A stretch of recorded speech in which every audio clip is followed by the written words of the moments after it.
The December snow fell gently on the old shopping mall as Sarah Martinez pushed her 8-year-old daughter Emma through the crowded corridors. The smell of cinnamon rolls and hot chocolate filled the air, mixing with the sound of Christmas carols playing from hidden speakers.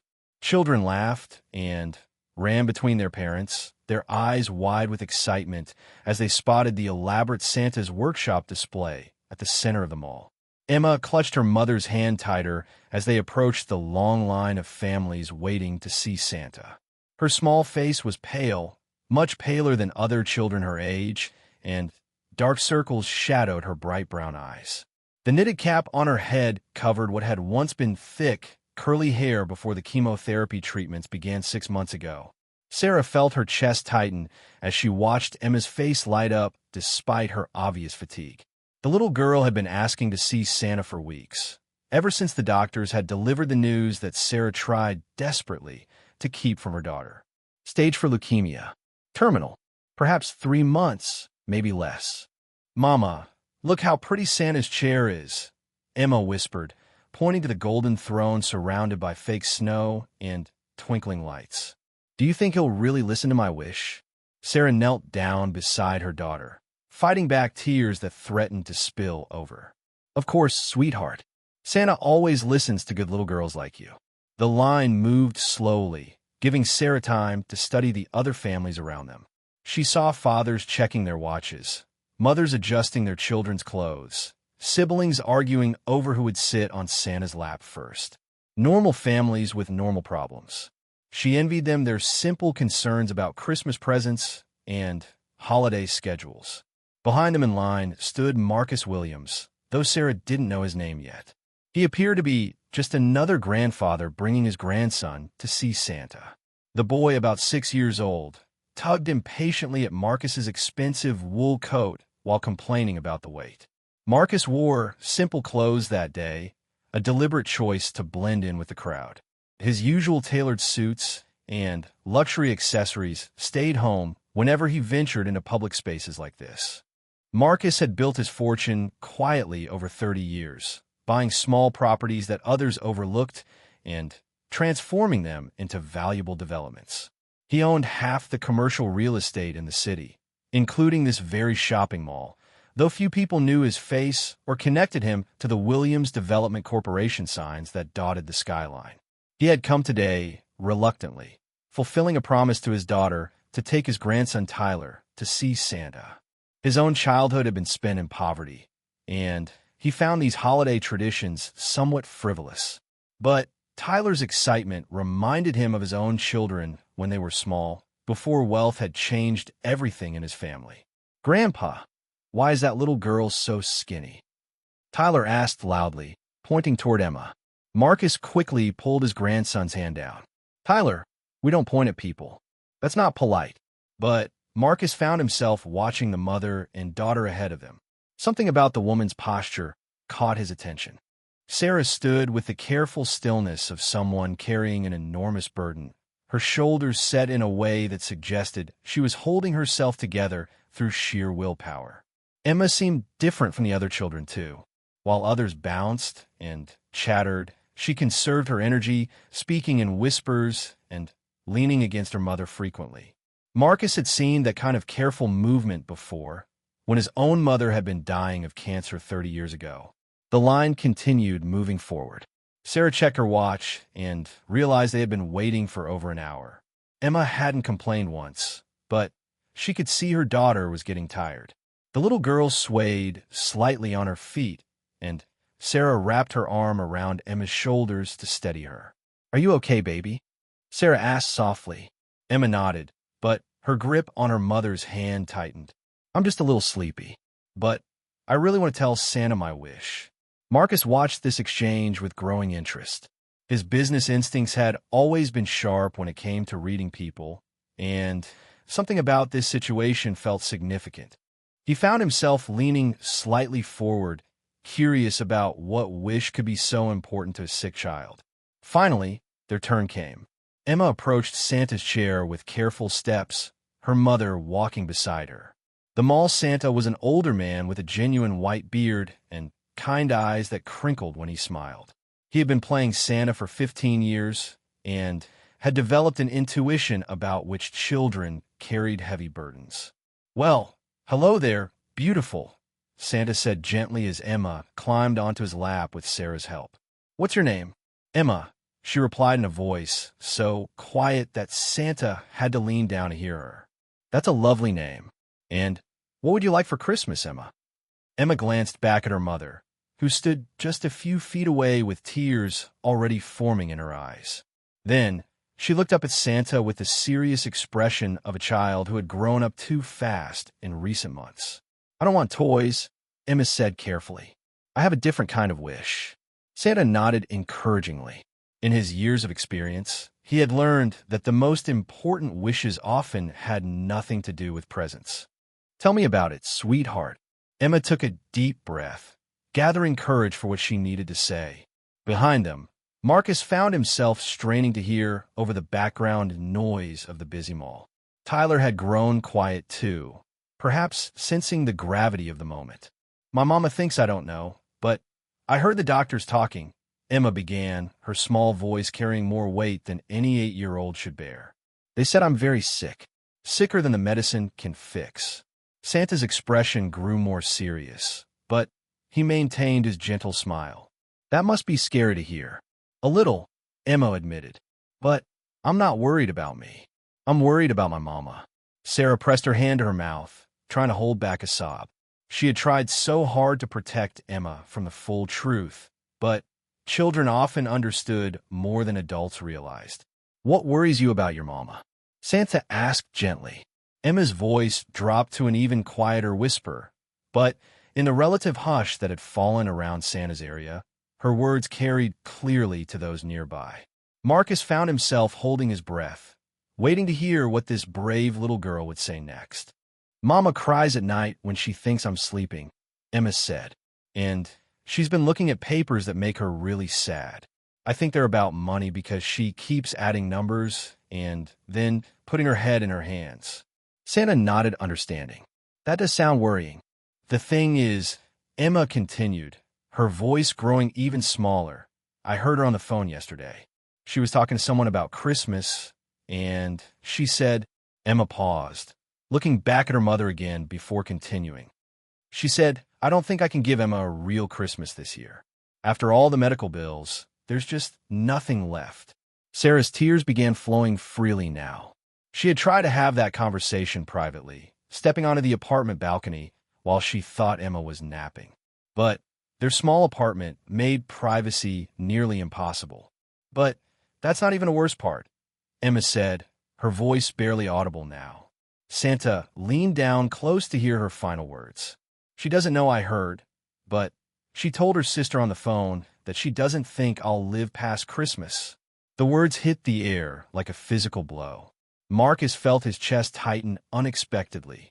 Tyler looked confused by the sudden serious mood that had fallen over everyone around them. Santa was quiet for a long moment, processing what this child had just shared. In 15 years of playing Santa, he had heard many difficult wishes, but few had affected him quite like this one. "So what is your wish, Emma?" he asked finally.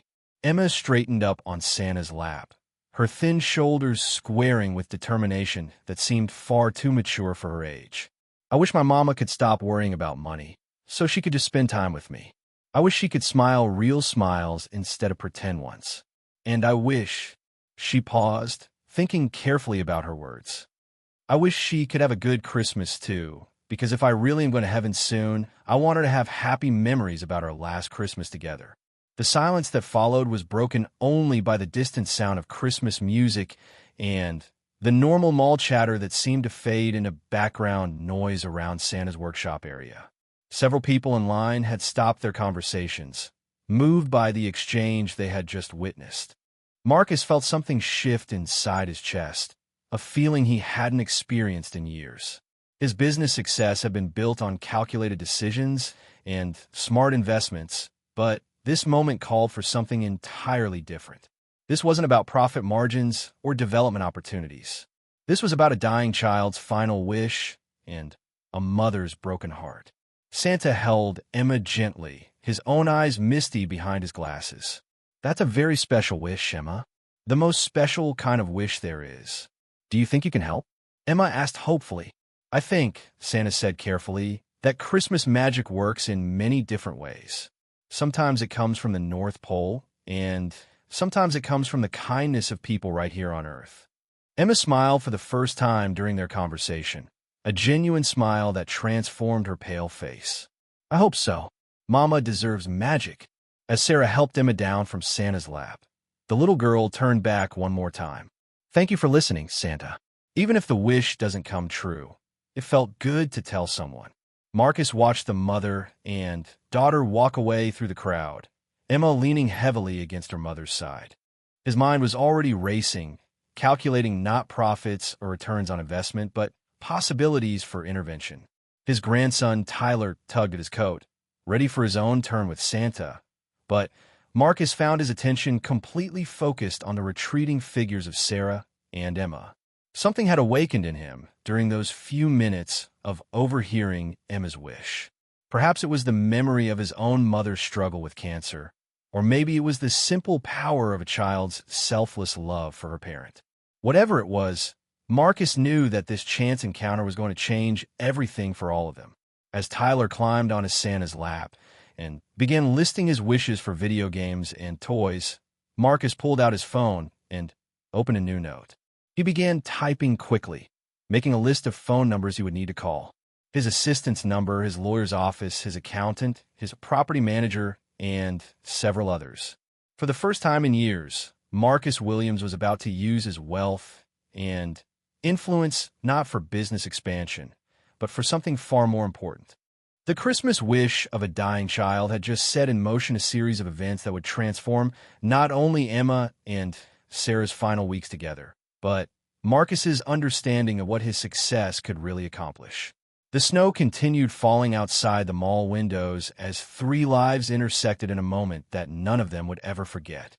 Marcus Williams sat in his office late that evening, the city lights twinkling through his floor-to-ceiling windows as he made phone call after phone call. His grandson Tyler had long since been returned to his parents after their mall visit, chattering excitedly about his conversation with Santa and all the presents he hoped to find under the tree. But Marcus couldn't stop thinking about Emma's whispered wish and the desperation he had seen in her mother's eyes. He had built his fortune by being methodical and thorough, and now he applied those same skills to gathering information about Sarah Martinez and her daughter.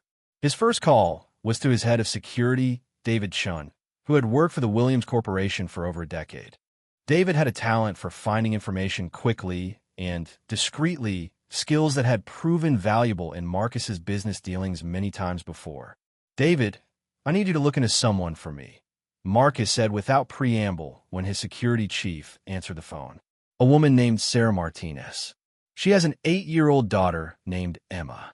They were at Westfield Shopping Center today around 3 o'clock. What kind of information are you looking for?" David asked, accustomed to unusual requests from his employer. "Everything. Where they live, financial situation, medical situation, family circumstances." "But, David," Marcus paused, "this isn't business. This is personal. Handle it carefully." David had worked for Marcus long enough to recognize when his boss was operating on instinct rather than calculation. "I'll be discreet. How soon do you need this?" "Tomorrow morning. First thing." After hanging up, Marcus leaned back in his leather chair and stared out at the city below. Most of the office buildings were dark now, their workers long gone home to their families. He should probably go home too, to the large house that had felt increasingly empty since his wife's death 2 years earlier. Instead, he found himself thinking about Emma's pale face and the way she had leaned against her mother for support. He thought about Sarah's careful composure and the tears she had tried so hard to hide. Most of all, he thought about the child's selfless wish for her mother's happiness instead of toys or treats for herself. Marcus had grown up poor in this same city, the son of a single mother who worked 2 jobs just to keep them fed and housed.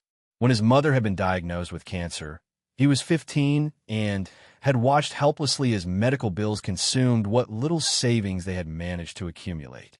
He remembered the weight of worry that had settled on his mother's shoulders the way she had tried to hide her pain and fear to protect him from the worst of their situation.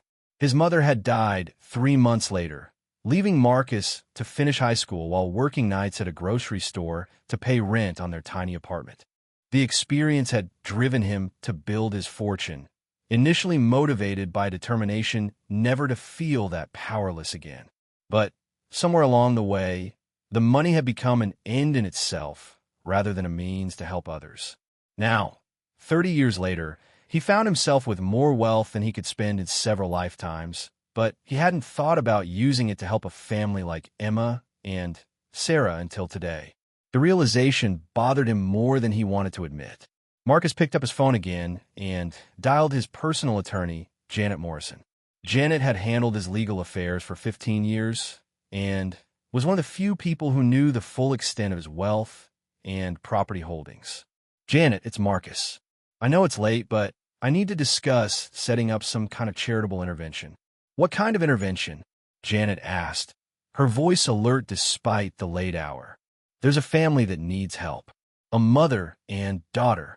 The child is terminally ill, and they're facing financial hardship because of medical expenses." Marcus explained what he had witnessed at the mall, being careful not to reveal how he had obtained the information about Emma's condition and their financial struggles. Janet listened without interruption, making notes as he spoke. "What exactly do you want to do for them?" she asked when he finished. "I'm not sure yet. That's why I'm calling you. What are the options for helping them without making it obvious where the assistance is coming from?"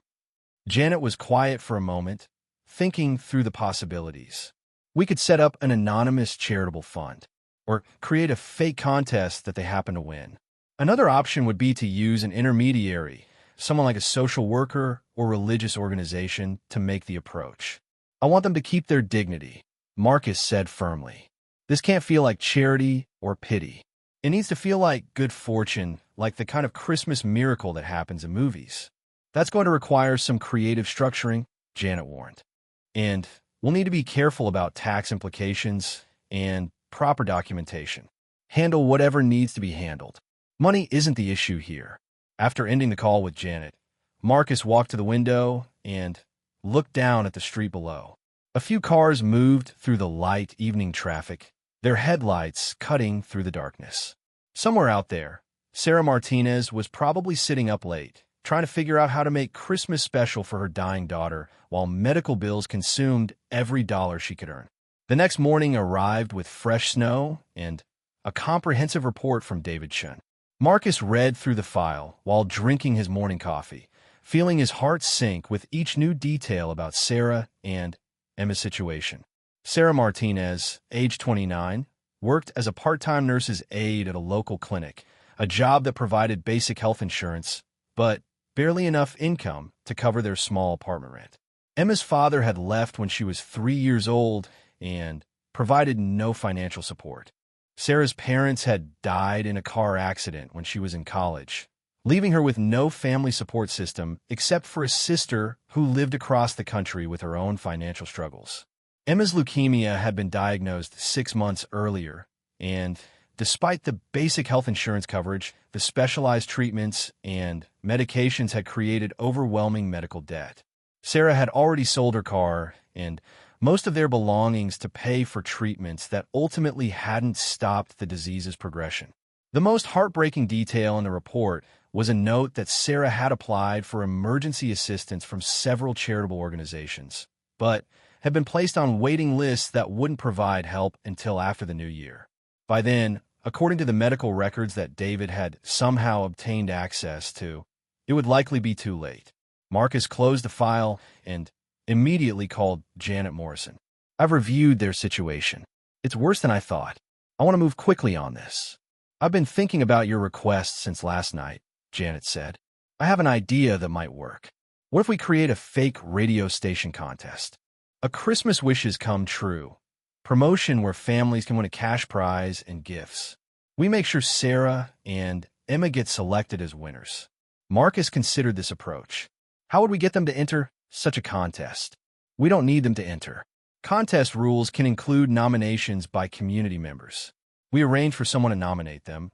They get notified that they've won, and they receive the prize package. What kind of prize package are we talking about? That's up to you. Cash, gifts, paid medical expenses, housing assistance. Whatever you think would help most. Marcus thought about Emma's wish for her mother to stop worrying about money and to have real smiles instead of pretend ones. I want to cover all their medical expenses, current and future. I want to pay their rent for the next year. I want to provide a substantial cash amount so Sarah can stop working and spend all her time with Emma. And I want to make sure Emma has the kind of Christmas that creates beautiful memories. We're talking about a significant amount of money, Janet warned. I don't care about the amount. What I care about is making this believable and dignified. How do we make this seem real? Janet outlined her plan in detail. They would create a legitimate-looking radio station contest with official paperwork, a phone number, and even a website if necessary. They would hire actors to play the roles of radio station employees who would notify Sarah of her family selection as contest winners. The prize would be presented as a Christmas wish fulfillment program sponsored by anonymous local businesses. The beauty of this approach, Janet explained, is that it gives them a story to tell friends and family about where the money came from. They won a contest.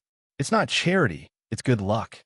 Marcus approved the plan immediately and authorized Janet to spend whatever was necessary to make it completely convincing. He also asked her to hire the best actors available to play the radio station roles, wanting every interaction Sarah and Emma had with the fake contest to feel genuine and celebratory. While Janet worked on the legal and logistical details, Marcus found himself thinking about the personal aspects of Emma and Sarah's situation.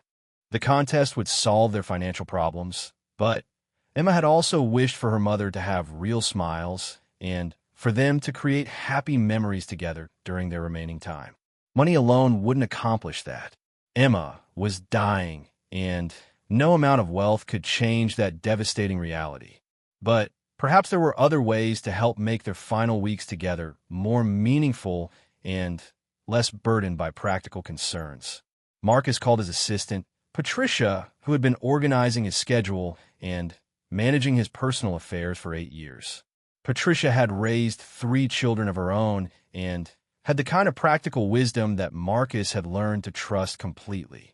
Patricia, I need your help with something unusual. I'm arranging assistance for a family with a terminally ill child, and I need advice on how to make their remaining time together as special as possible. He explained the situation and his plan for the fake radio contest. Patricia listened thoughtfully, asking questions about Emma's age, interests, and physical condition. 8 years old with leukemia, she repeated when he finished. What is she like? What makes her happy? I don't know yet, Marcus admitted. All I know is that she wished for her mother's happiness instead of asking for toys or anything for herself.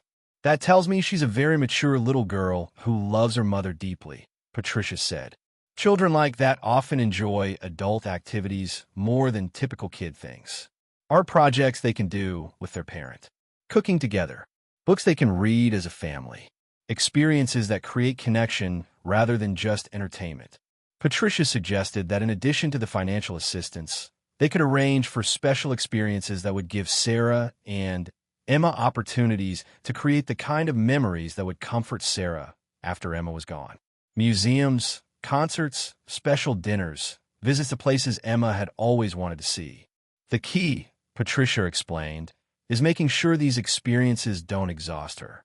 Children with advanced cancer tire easily, so whatever you arrange needs to be flexible and comfortable.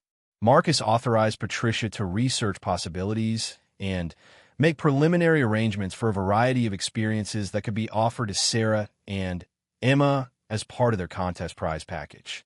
He wanted them to have choices, so they could select activities that appealed most to Emma's interests and energy level.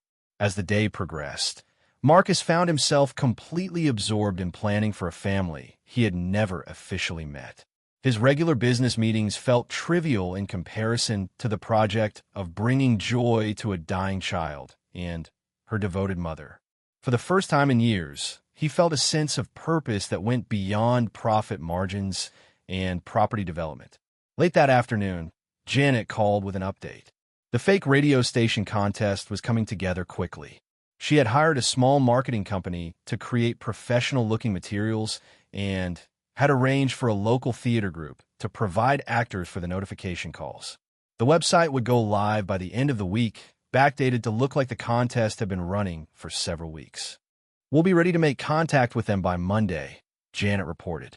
"Are you sure about the prize amount you've authorized? It's substantial enough to change their lives permanently." "That's the point," Marcus replied. "This isn't about making a gesture. This is about removing every financial barrier between them and the time they have left together." As Marcus prepared to leave his office that evening, he realized that his decision to help Emma and Sarah had already begun changing him. The satisfaction he felt from planning their surprise was unlike anything he had experienced in his business success. For the first time in years, he felt like his wealth was serving a purpose that truly mattered. He drove home through the snowy streets, passing the mall where he had first heard Emma's whispered wish. Somewhere in this city, Sarah was probably working her evening shift at the clinic while Emma stayed with a neighbor, both of them unaware that their lives were about to change dramatically. Marcus smiled to himself as he pulled into his driveway. In just a few more days, they would receive a phone call that would transform everything. Emma's wish for her mother's happiness was about to come true in ways the little girl could never have imagined. Sarah Martinez sat at her small kitchen table on Monday morning, sorting through a stack of medical bills with one hand while stirring Emma's oatmeal with the other.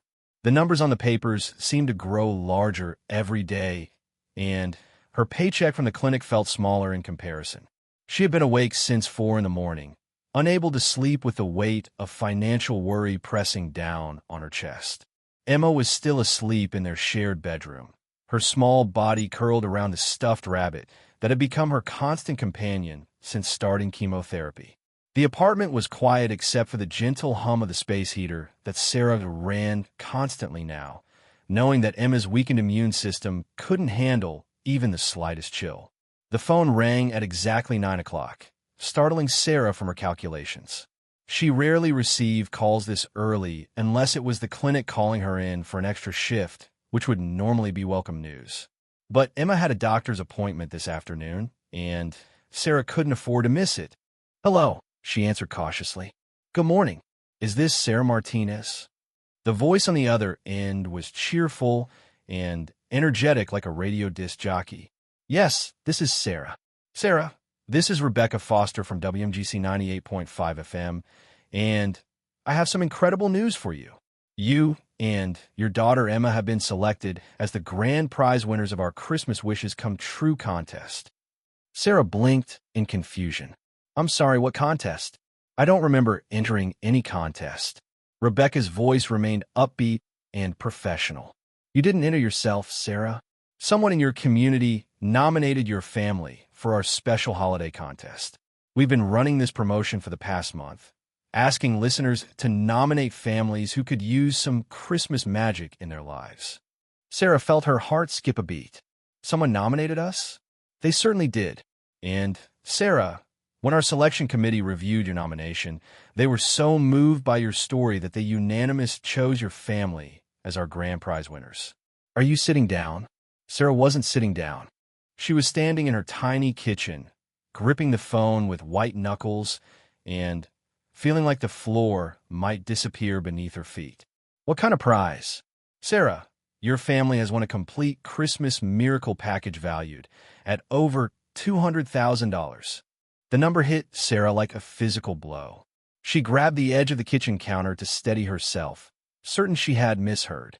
"I'm sorry, did you say $200,000? "I did. But let me tell you exactly what this includes, because it's so much more than just money. First, we're providing a cash gift of $50,000 with no strings attached, no taxes to pay, completely free and clear for your family to use however you need." Sarah's legs gave out, and she sank into the kitchen chair. $50,000 was more money than she had ever imagined having at one time. It was enough to pay off all their medical debt and still have money left over for rent and groceries for months. But Rebecca wasn't finished. "That's just the beginning, Sarah. We're also providing complete coverage of all medical expenses for Emma, past, present, and future. Every bill, every treatment, every medication completely taken care of. Tears began streaming down Sarah's face. The relief was so overwhelming that she couldn't speak for several seconds. The crushing weight of medical debt that had been suffocating her for months suddenly lifted from her shoulders. "Sarah, are you there?" Rebecca asked gently. "I'm here," Sarah managed to whisper. "I just can't believe this is real." "It's completely real, and we're not done yet. We're also providing 12 months of rent assistance for your current apartment, plus utilities, so you don't have to worry about housing expenses at all.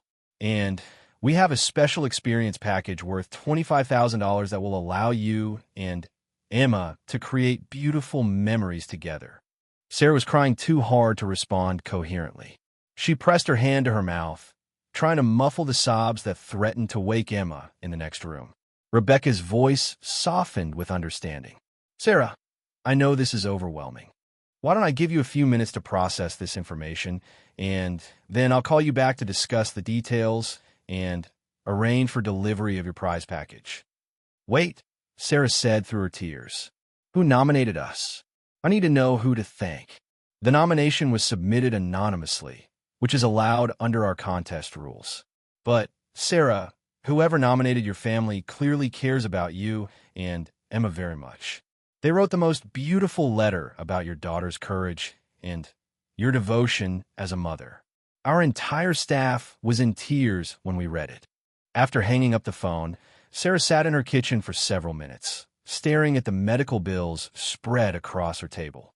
Just 10 minutes ago, those papers had represented an impossible mountain of debt that would follow her long after Emma was gone. Now, they were just pieces of paper that would be magically erased. She heard Emma stirring in the bedroom and quickly wiped her face, trying to compose herself before her daughter woke up completely. Emma needed her to be strong and positive, especially on days when they had doctor's appointments. "Mama," Emma's voice was soft and sleepy as she appeared in the kitchen doorway, her stuffed rabbit dragging behind her. "Good morning, sweetheart," Sarah said, opening her arms for Emma's morning hug. "How are you feeling today?" Emma climbed onto her mother's lap, studying her face with the intuitive wisdom that sick children often developed. "You look different, Mama. Happy different." Sarah smiled, and for the first time in months, it was completely genuine. "I just got some very good news, baby girl." "What kind of good news?" Sarah wasn't sure how much to tell Emma right away. The child had been through so much already, and Sarah wanted to protect her from any disappointment if this turned out to be some kind of mistake or cruel joke. "Well, it seems like someone thinks our family deserves some Christmas magic," Sarah said carefully. "We might be getting some help with our money worries." Emma's eyes widened. "Really? Does that mean you won't have to be sad about the papers anymore?" The question broke Sarah's heart and filled it with hope at the same time. Emma had been watching her mother's struggle more closely than Sarah had realized. "Yes, baby. I don't think I'll have to worry about those papers anymore." Emma hugged her mother tighter. "I'm so glad. You've been pretending to smile for a long time." The phone rang again 30 minutes later. Rebecca Foster was back, ready to discuss the practical details of their prize package. Sarah asked Emma to play in the living room while she took the call, wanting to understand exactly what was happening before sharing more information with her daughter. "Sarah, I hope you've had a chance to let the news sink in a bit," Rebecca said warmly. "Are you ready to talk about next steps?" "I think so. But I have to ask, is this really real? I keep waiting for someone to tell me it's a mistake." "It's absolutely real, and I completely understand your disbelief. In fact, we get that reaction from all our grand prize winners. The first thing we need to do is arrange delivery of your cash prize and the paperwork for your medical expense coverage." Rebecca explained that a representative from the radio station would visit their apartment that afternoon to deliver the cash prize in the form of a cashier's check. They would also bring official documentation showing that all of Emma's medical expenses had been transferred to a special account funded by the contest sponsors. "What about the experience package you mentioned?" Sarah asked. "That's the fun part. We have arrangements with dozens of local businesses and attractions.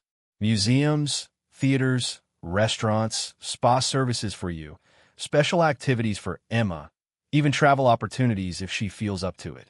You get to choose what appeals to you most, and everything is completely paid for.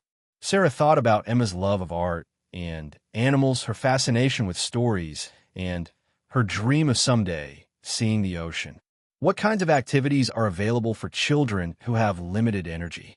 Rebecca's voice became gentler, acknowledging the reality of Emma's condition without dwelling on it. We have many low-impact options. Private museum tours where you can go at your own pace. Art classes in your home, if preferred. Visits to aquariums and nature centers. Whatever Emma enjoys most, we can arrange. That afternoon, Emma took a nap while they waited for the radio station representative to arrive. Sarah used the quiet time to call her sister in California, still struggling to believe that their financial nightmare was really over. "Maria, you're not going to believe what just happened," Sarah began, and spent the next 20 minutes describing the morning's phone calls. Her sister Maria was initially skeptical, worried that Sarah might be the victim of some kind of scam. "Are you sure this is legitimate? It sounds too good to be true." I thought the same thing, but they knew details about Emma's condition and our situation that only someone who really cared about us would know. And they're not asking for any personal information or money from us. They're just giving. Who could have nominated you? Sarah had been wondering the same thing all day. I honestly don't know. Maybe someone at the clinic where I work, or one of Emma's nurses at the hospital. It could even be someone we don't really know who heard about our situation somehow. A knock at the door interrupted their conversation. Sarah looked through the peephole and saw a well-dressed woman holding an official-looking folder and a large envelope. "Maria, I have to go. The radio station person is here." The representative introduced herself as Linda Chun, contest coordinator for WMGC. She was warm and professional, treating Sarah with the kind of respect usually reserved for important clients rather than charity recipients. Linda spread the paperwork across Sarah's kitchen table, explaining each document carefully. The cashier's check for $50,000 looked surreal lying on the same table where Sarah had been sorting impossible medical bills just that morning. The medical expense documentation was even more impressive, showing that every outstanding bill had been paid in full and that all future expenses would be covered by the contest fund. "This is the contact information for your medical expense coordinator," Linda explained, handing Sarah a business card. "Anytime Emma needs treatment or medication, you just have them call this number. Everything will be handled immediately." Linda also provided a beautifully designed brochure showing all the experiences available through the contest package. Emma woke up from her nap while they were reviewing the options, and Linda immediately shifted her attention to the little girl. "You must be Emma. I've heard so many wonderful things about you." Emma climbed onto her mother's lap, still drowsy from her nap but curious about the visitor, and all the papers spread across their table. "Emma, this nice lady is here to tell us about some special activities we get to do together," Sarah explained. "Remember how I said someone thought our family deserved some Christmas magic?" Emma nodded, studying Linda with interest. Linda opened the brochure to a page showing the city aquarium. "Have you ever wanted to see dolphins, Emma?" Emma's eyes lit up. "Real dolphins? Not just on TV. Real dolphins. And sea turtles. And sharks behind glass where they can't hurt you. Would you like to visit them?" "Mama, could we really do that?" Emma asked, turning to look at her mother with excitement that Sarah hadn't seen in weeks. "Yes, sweetheart. We can do that, and lots of other fun things, too." Linda spent the next hour showing Emma all the possibilities, letting her choose which activities sounded most appealing. Emma selected the aquarium visit, an art class where she could paint with her mother, a special dinner at a restaurant with tablecloths and fancy glasses, and a movie screening in a private theater where she could lie down if she got tired. "Can I ask for one more thing?" Emma said shyly as Linda prepared to leave. "Of course, sweetheart. What would you like?" "Come on, Mama, get her hair done pretty." She used to get her hair done before I got sick, but now she just pulls it back in a ponytail every day. Sarah felt tears threatening again. Even in the middle of receiving wonderful news, Emma was thinking about her mother's happiness. "Emma, That's a beautiful idea, Linda said. We have spa services included in your package, specifically for moms who need some pampering. After Linda left, Sarah and Emma sat together on their small couch, the cashier's check and official papers spread on the coffee table in front of them. The apartment felt different somehow, lighter and more hopeful than it had in months. "Mama, are you happy now?" Emma asked, snuggling against her mother's side. "I'm very happy, baby girl. But you know what makes me happiest?" "What?" "Getting to spend time with you without worrying about anything else. Just you and me doing fun things and making memories." Emma smiled, the genuine, carefree smile that Sarah remembered from before the diagnosis. "I wish for that when we saw Santa." Sarah kissed the top of Emma's head, breathing in the scent of her daughter's shampoo and feeling a peace she hadn't experienced in months. "Your wish came true, sweetheart. It really came true." Outside their apartment window, the December snow continued to fall, but inside their small living room, mother and daughter held each other close and began making plans for the most beautiful Christmas they had ever shared. Neither of them knew that across the city, Marcus Williams was sitting in his office, reading updates about their prize delivery and feeling a satisfaction deeper than any business success had ever provided. The Christmas miracle was just beginning, and Emma's selfless wish was transforming more lives than she could ever imagine.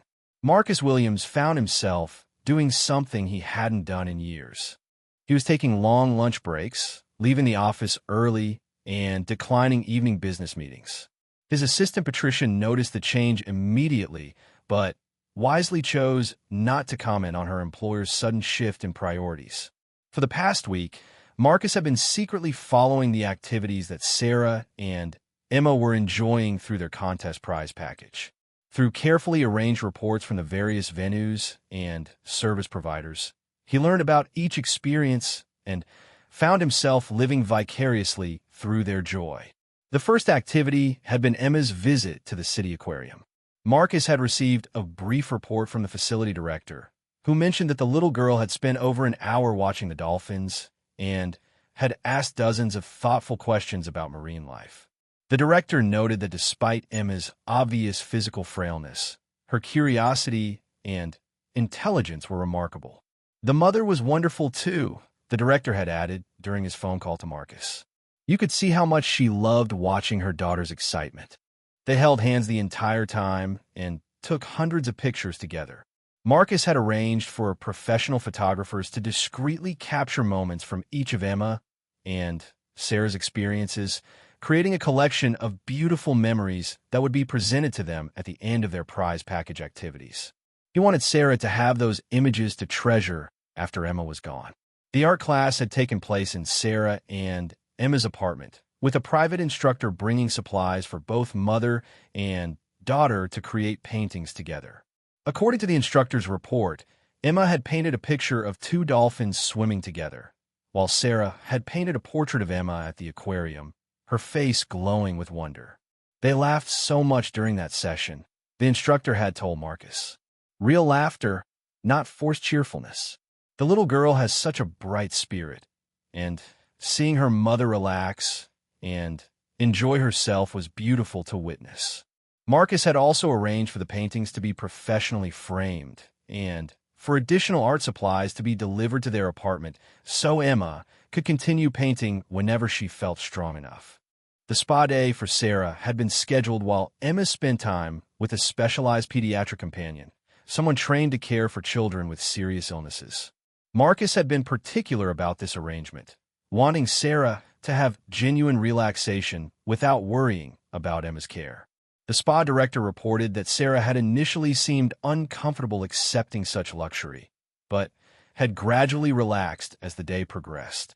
She mentioned that it was the first time in months that she had focused on herself, the director told Marcus.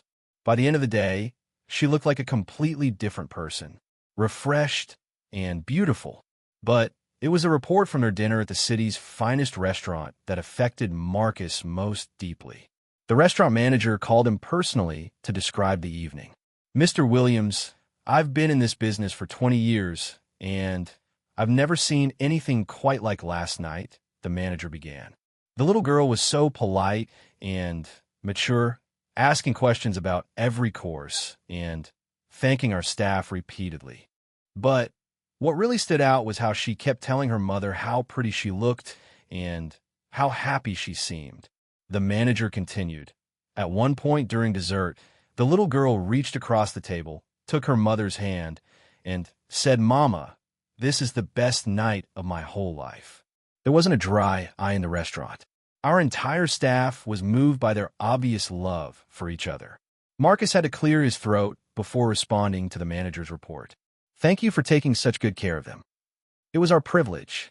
Sir, I hope you don't mind me asking, but what this family means to you?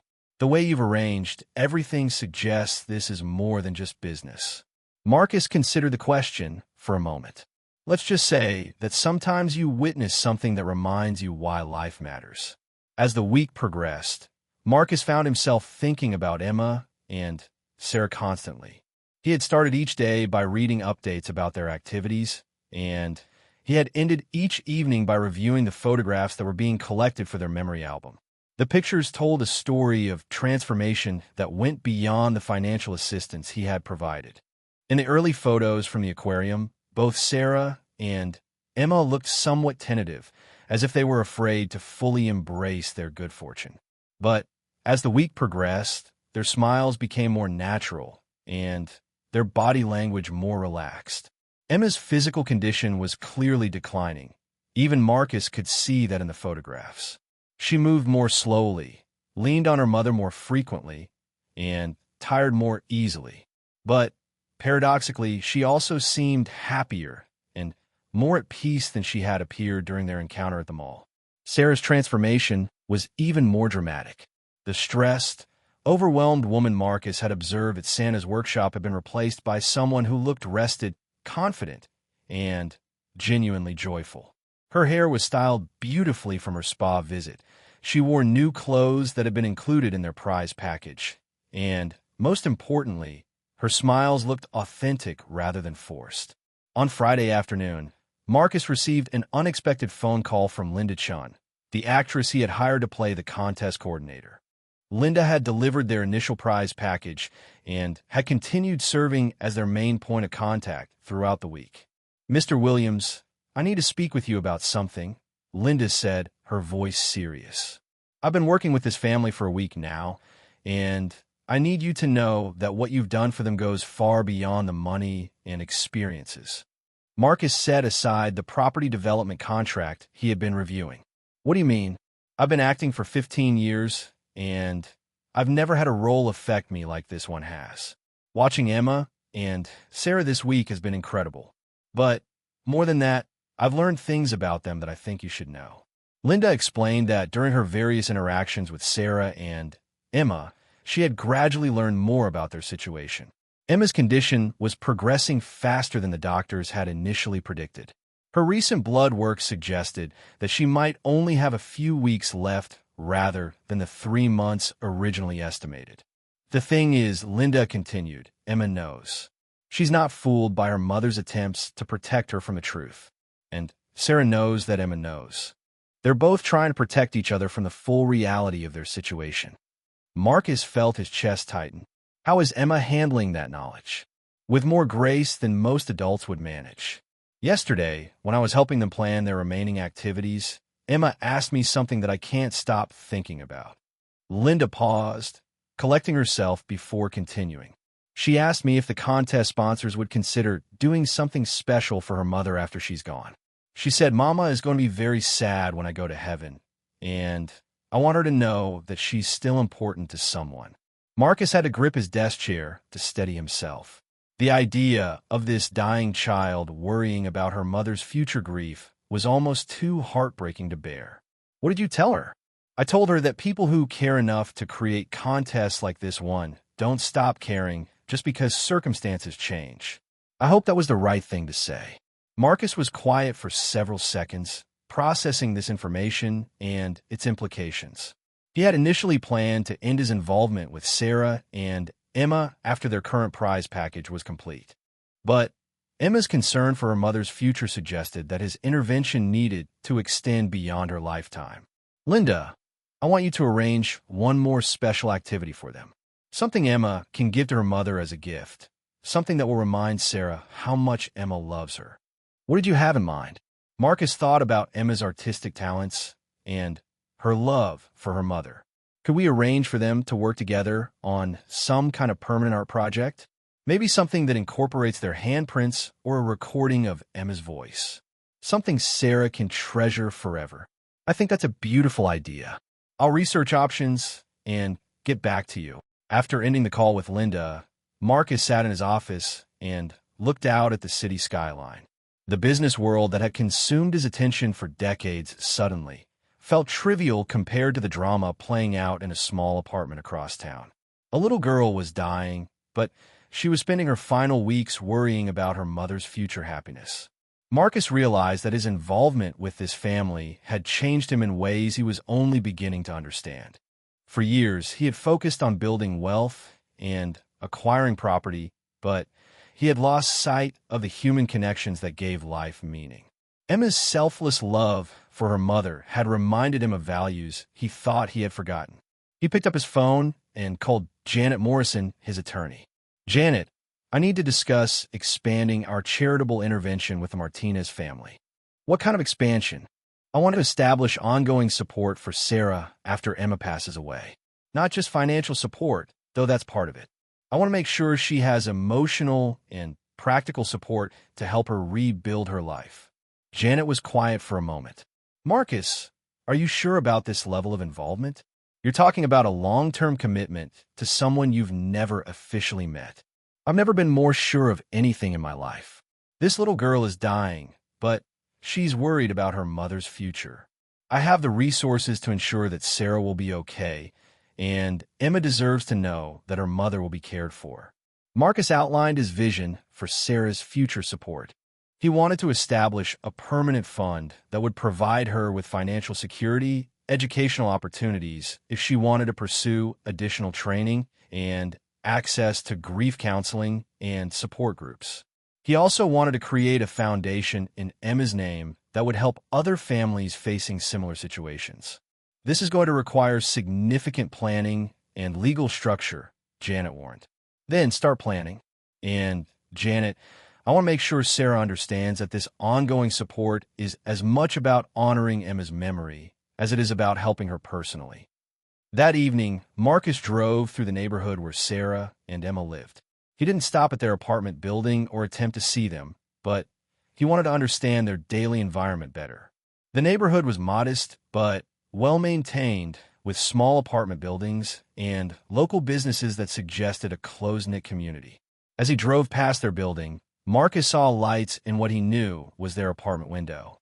He imagined Sarah and Emma inside, perhaps looking at the photographs from their week of activities or planning their remaining experiences. The thought that these might be among Emma's final weeks made his determination even stronger. Marcus had built his fortune by recognizing opportunities and acting decisively. Now, he recognized the opportunity to use his wealth for something far more important than property development. He had the chance to honor a dying child's love for her mother and to transform grief into something meaningful and lasting. He pulled into a parking spot and called Patricia, his assistant. "Patricia, I need you to clear my calendar for tomorrow. I want to spend the day planning something special." "What kind of special?" "I want to create a way for a very brave little girl to take care of her mother even after she's gone. I want to turn love into something permanent and beautiful." As Marcus drove home through the snowy streets, he felt a sense of purpose that had been missing from his life for years. Emma's Christmas wish was not only coming true, but it was inspiring something larger than either Sarah or Emma could have imagined. The little girl who had whispered her selfless wish to Santa was about to become the catalyst for a legacy of love that would extend far beyond her own brief life. And somewhere across the city, Marcus Williams was discovering that the greatest fortune he had ever built was the opportunity to help others build something eternal from their love for each other. 2 weeks before Christmas, Emma woke up with a request that surprised her mother. She wanted to go back to the mall to see Santa again, but this time she said she had something important to give him instead of asking for something. Sarah was concerned about the trip. Emma's energy had declined noticeably in recent days, and the crowds at the mall might be overwhelming. But Emma insisted, saying she had been working on a special project and needed Santa's help to complete it. The project turned out to be a letter, written in Emma's careful 8-year-old handwriting on special paper that had been part of their art supplies. She had decorated the edges with small drawings of snowflakes and stars, and she had sealed in an envelope addressed simply to the person who made my wish come true. "Who is this letter for, sweetheart?" Sarah asked as they prepared for their mall visit. "I don't know their name," Emma explained, "but Santa will know how to find them. It's for whoever made the contest that helped us. I want to thank them and tell them something important." Sarah's heart ached with pride and love for her daughter's thoughtfulness. Even in her declining condition, Emma continued to think of others and express gratitude for the kindness they had received. They arrived at the mall during a quieter mid-morning period when the crowds were lighter and the atmosphere less chaotic. Emma moved slowly but determinedly towards Santa's workshop, clutching her letter and leaning on her mother's arm for support. The same Santa was working that day, the kind-eyed man who had listened so patiently to Emma's original wish. He recognized them immediately as they approached, and his face lit up with genuine pleasure. "Emma, how wonderful to see you again. And Sarah, you both look radiant." Emma climbed onto Santa's lap with effort, her movements careful and deliberate. Sarah could see that this simple action exhausted her daughter, but Emma's determination remained strong. "Santa, my wish came true," Emma said softly. "Someone heard what I told you, and they made everything better for my mama." Santa smiled warmly. "That makes my heart very happy, Emma. Christmas magic works in mysterious ways. I wrote a letter to thank them, but I don't know how to find them. Could you help me deliver it?"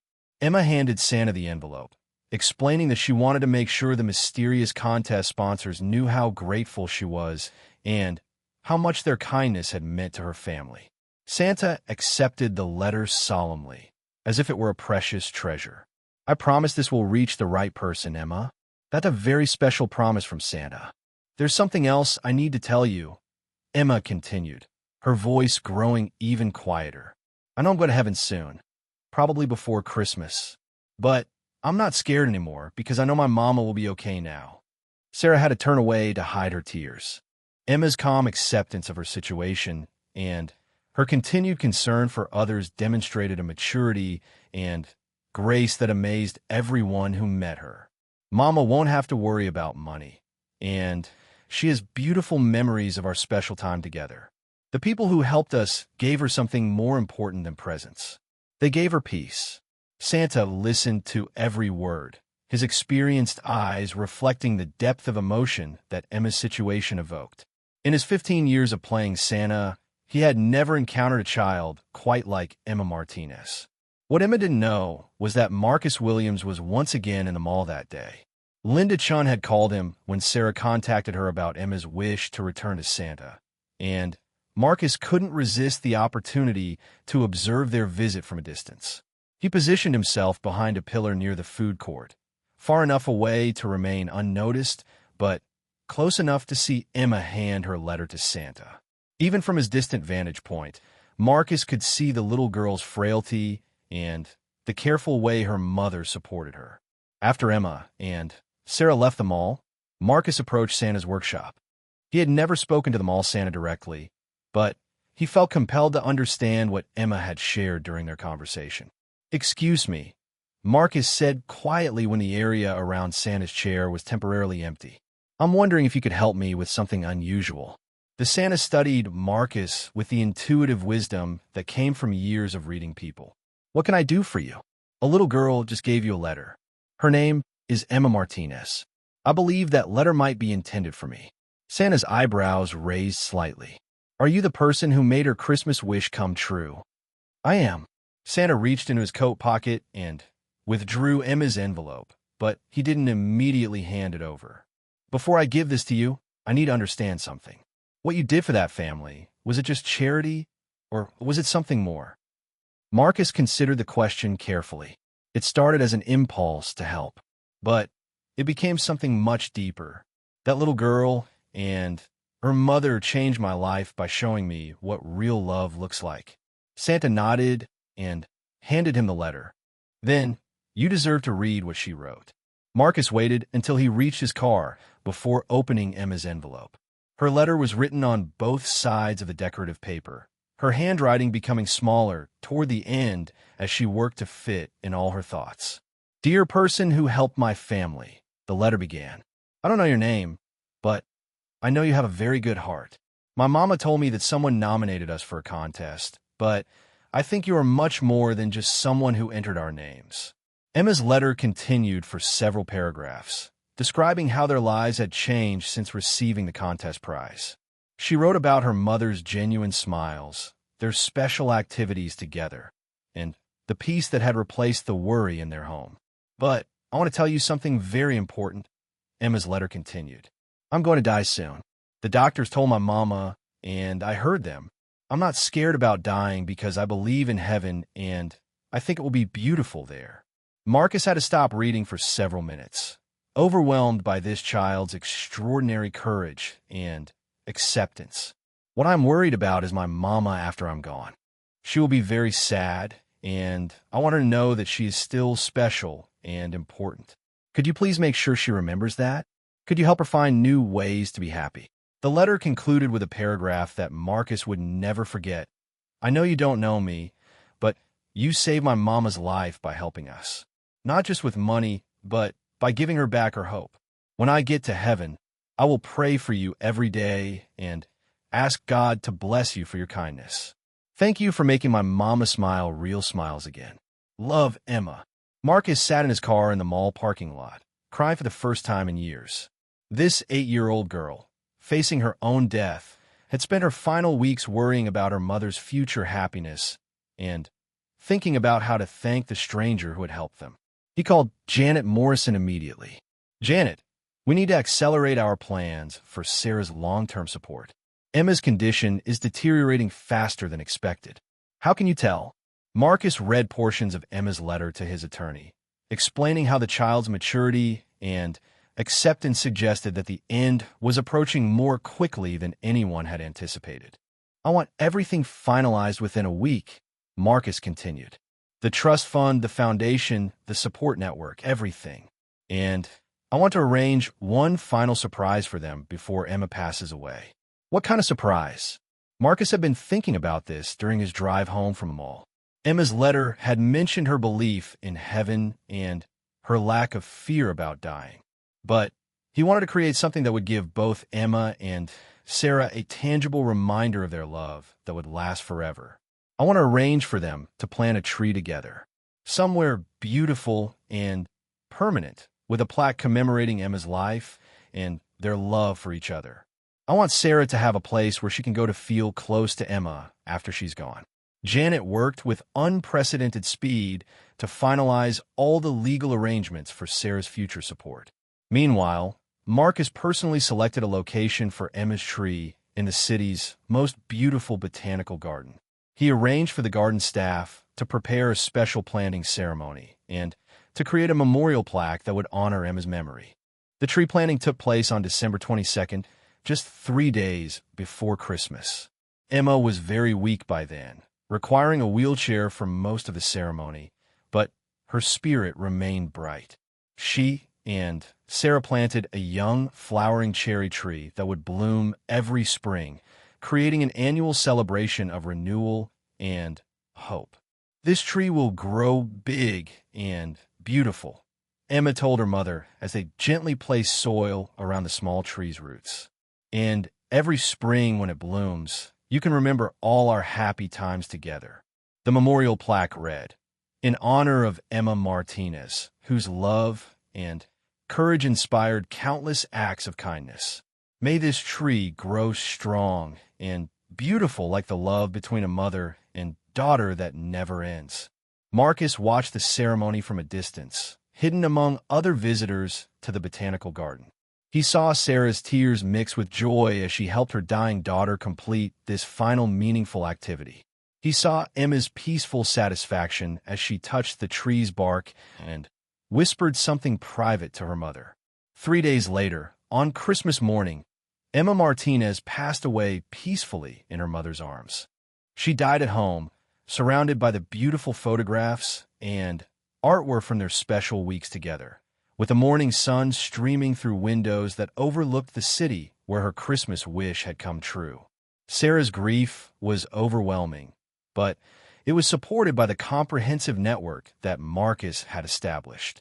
Grief counselors, support groups, financial security, and the promise of meaningful work with the Emma Martinez Foundation all helped her navigate the devastating loss of her daughter. 6 months later, Sarah stood beside Emma's tree in the botanical garden, watching the first spring blooms appear on its branches. The tree had grown significantly during the winter, and its delicate pink flowers created a beautiful canopy of hope and remembrance. Marcus Williams stood at a respectful distance, visiting Emma's tree as he did every few weeks. He had never officially introduced himself to Sarah, honoring her privacy while ensuring that she had everything she needed to rebuild her life. But on this particular spring morning, Sarah noticed the well-dressed man who seemed to visit Emma's tree regularly. She had seen him from a distance several times, and something about his respectful presence and obvious emotion suggested a connection to her daughter's story. "Excuse me," Sarah said softly, approaching Marcus for the first time. "I think you knew my daughter, Emma." Marcus turned, startled to be directly addressed by the woman he had been quietly supporting for nearly a year. "I didn't know of her, yes. She was an extraordinary little girl. Were you?" Sarah paused, studying his face carefully. "Were you the person who made her Christmas wish come true?" Marcus met her eyes and nodded slowly. "I was privileged to help make her wish possible." Sarah was quiet for several seconds, processing this confirmation of what she had long suspected. Then, she stepped forward and embraced Marcus with the gratitude of a mother whose daughter's final weeks had been filled with joy instead of despair. "Thank you," she whispered. "Thank you for giving us the most beautiful goodbye we could have had." Marcus hugged her back, this remarkable woman who had raised such an extraordinary daughter. "Thank you for showing me what real wealth looks like. Emma's love for you changed my life forever."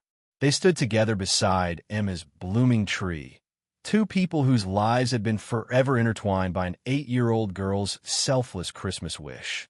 Emma's legacy lived on in the foundation that bore her name, in her mother's renewed hope, and in the quiet transformation of a wealthy man who had learned that the greatest fortune was the opportunity to love and serve others. The tree continued to bloom each spring, a living reminder that love never truly dies but grows stronger and more beautiful with each passing season. And somewhere in heaven, a little girl with bright brown eyes smiled down at the miracle she had set in motion with a whispered wish to Santa Claus.